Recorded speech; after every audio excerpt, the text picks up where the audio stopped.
The Lord be with you. I'm Deacon Keith Fournier, and our first reading is taken from the letter of the Apostle Paul to the Romans. So then, my brothers, we have no obligation to human nature to be dominated by it. If you do live in that way, you are doomed to die. But if by the Spirit you put to death the habits originating in the body, you will have life. All who are guided by the Spirit of God are sons of God. For what you received was not the spirit of slavery to bring you back into fear.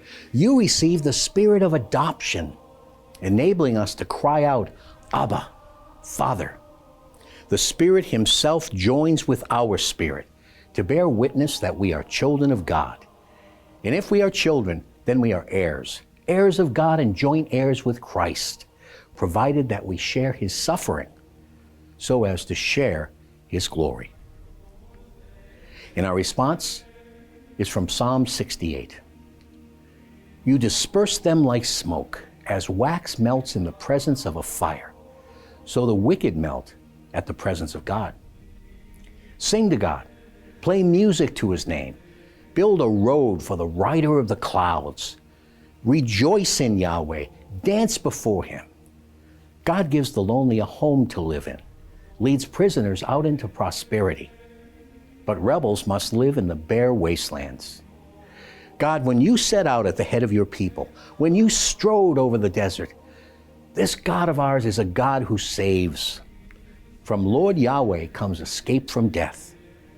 But God smashes the head of His enemies, the long-haired skull of the prowling criminal. A reading from the Holy Gospel according to St. Luke.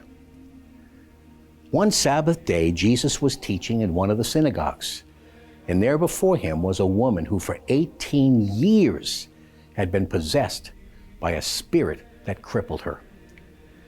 She was bent double and quite unable to stand upright. When Jesus saw her, He called her over and said, "Woman, you are freed from your disability." And He laid His hands on her. And at once she straightened up and she glorified God. But the president of the synagogue was indignant because Jesus had healed on the Sabbath. And he addressed all those present, saying, "There are 6 days when work is to be done. Come and be healed on one of those days, and not on the Sabbath." But the Lord answered him and said, "Hypocrites! Is there one of you who does not untie his ox or his donkey from the manger on the Sabbath and take it out for watering? And this woman, a daughter of Abraham, whom Satan has held bound these 18 years, was it not right to untie this bond on the Sabbath day?" When He said this, all His adversaries were covered with confusion, and all the people were overjoyed at all the wonders He worked. The Gospel of the Lord.